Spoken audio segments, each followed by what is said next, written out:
राजस्थान की भजनलाल सरकार का दूसरा पूर्ण बजट आज पेश हो चुका है। जो वित्त मंत्री दिया कुमारी है, उन्होंने बजट का पिटारा खोला और प्रायोजक हैं cancer healer centre new beginning.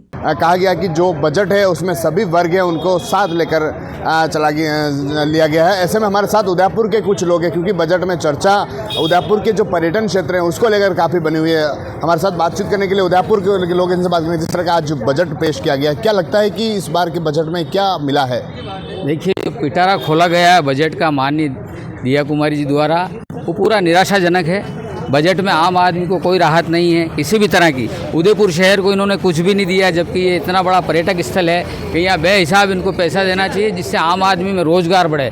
Budget में रोज़गार के लिए कुछ नहीं किया। विद्यार्थी वर्ग परेशान, महिला परेशान, मजदूर परेशान, आम आदमी परेशान है। कुल मिला के ये फेलियर बजट की श्रेणी में आता है। उसमें कहा गया है कि सभी वर्ग को साथ लेकर चलाएं। जो भर्तियाँ 1.25 लाख भर्तियों की बात कही गई है, हर किसानों को साथ लेकर चलने की बात कही है। देखिए, घोषणाएं तो सरकारें कई तरह की करती है, लेकिन टाइम पे अगर उसका इम्प्लीमेंट नहीं होता तो फिर एक नया टाइम आ जाता है। तो मैं समझता हूँ ये घोषणाएं होती घोषणाएं, अगर उस पर कुछ इम्प्लीमेंट करती तो आम आदमी ठीक है, जिनको राहत मिलती है।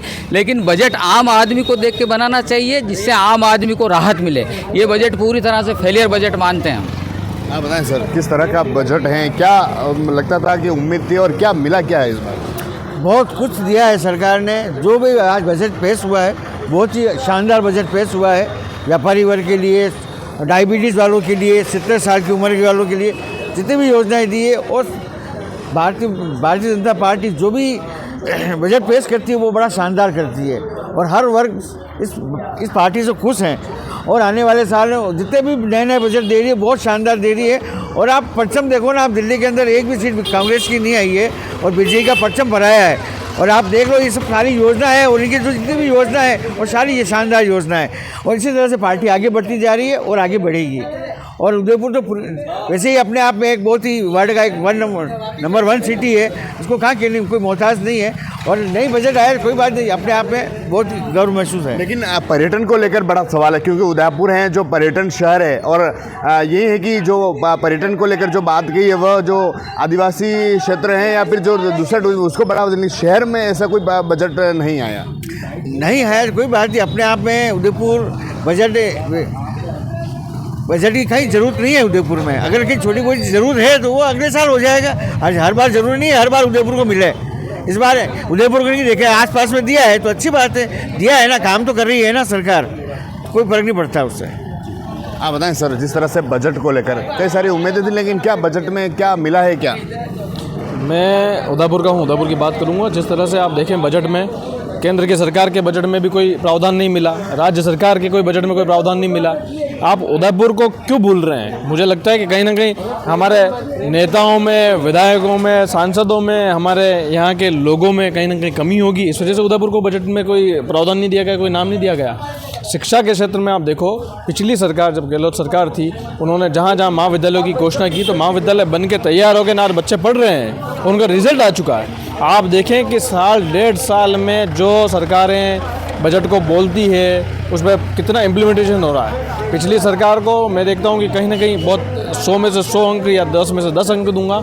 और इस सरकार में उदयपुर के लिए एक किसी चीज़ का, चाहे टूरिज्म के हिसाब से हो, शिक्षा के हिसाब से हो, किसी भी तरह का कोई भी हो, मुझे लगता है कि कहीं ना कहीं वो 10 में से मैं 0 अंक दूंगा इस बजट को।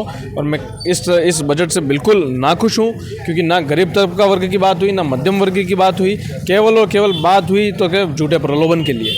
मानगढ़ धाम और त्रिपुरा सुंदरी बहुत अच्छा टूरिज्म ने अगर वहाँ पे एडॉप्ट करते हैं, अगर ये इम्प्लीमेंटेशन करते हैं, धरातल पे लाते हैं, तो मुझे लगता है कि बहुत अच्छी खुशी होगी। परंतु उदयपुर को हमेशा जब केंद्र का बजट आता तो भी विधायक और सांसद हमारे निरंकुश होकर बैठ जाते हैं। जब राज्य सरकार का आता तब तो उदयपुर को देना चाहिए। उदयपुर, आप मीटिंगें उदयपुर में कर रहे हो, आपके बड़े बड़े प्रोग्राम उदयपुर में कर रहे हो, लेकिन उदयपुर को किसी भी तरह की कोई सौगात नहीं दी जाती। इससे मैं नाखुश हूँ और 10 में से 0 अंक दूँगा। उसमें कहा गया है कि जो बजट है उसमें युवा वर्ग को जो 1.25 लाख नौकरियों की बात कही है, शिक्षा को लेकर भी उन्होंने कुछ कहा है। आप गवर्नमेंट इंफ्रास्ट्रक्चर पे काम क्यों नहीं कर रहे हो? आप प्राइवेटाइजेशन पे बात कर रहे हो। क्या प्राइवेटाइजेशन इनकी सुनेगा?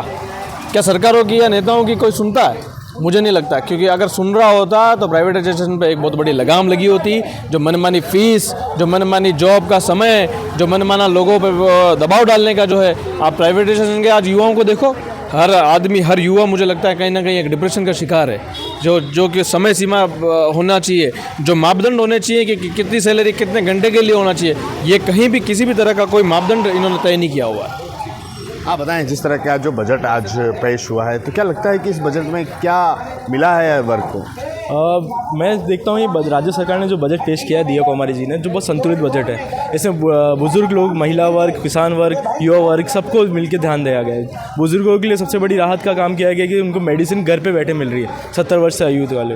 बाकी उनको मेडिसिन की दुकान पर कतार लगा के खड़ा रहना पड़ता था, अब उनको होम डिलीवरी मिलेगी। उसके बाद उन्होंने ध्यान दिया है कि डायबिटीज़ जैसे समाज में बढ़े जा रही है, उसको देखते हुए हर एक में विशेष डायबिटिक क्लिनिक का चालू किया है, वो बहुत अच्छी बात है। और उसके अलावा और चश्मा से रिलेटेड मुफ्त चश्मा योजना, माँ नेत्र योजना, वो बहुत की है, बहुत अच्छी गई है। और उसके बाद मेन तो किसानों के लिए बहुत बड़ी बड़ी योजना की गई। इसमें किसानों को सपोर्ट राशि को पहले 6,000 थी, अभी 9,000 की कर दी। और उसके बाद फिर उनको ब्याज मुफ्त लोन भी दिया जा रहा है। और फिर युवाओं को सब्सिडी में लोन दिया जा रहा है। और महिला वर्ग को उनको नया उद्यम चालू करना हो तो उसके लिए भी प्रोत्साहन के लिए दे रखा है।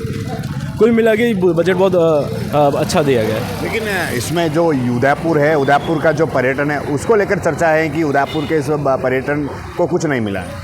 जैसे पहले प्रथम बजट में जो आया था उसमें दिया कुमारी जी ने महाराणा प्रताप कॉरिडोर का बोला था, तो वो भी बहुत बड़ी योजना थी, तो उसको भी इम्प्लीमेंट करने में 2-3 साल लगते ही हैं। तो अभी तो उसके ऊपर काम चल रहा है, तो मुझे और दूसरी जगह का भी डेवलपमेंट ज़रूरी है, तो इसलिए इस बार उदयपुर का नाम लिया, क्योंकि पिछली बार बहुत अच्छी बहुत बड़े के लिए क्या मिला है? इसमें लगता है कि यूथ में जो बजट दिया गया उससे कुछ हो पाएगा। अब जैसे अग्निवीर योजना में जिसने परीक्षण ले रखा है, तो उनके लिए फायर ब्रिगेड और दूसरी गवर्नमेंट सर्विसेज है, उसमें आरक्षण का बताया गया है, और 1.5 लाख जॉब्स का भी बताया गया, तो यूथ के लिए बहुत अच्छा बजट है।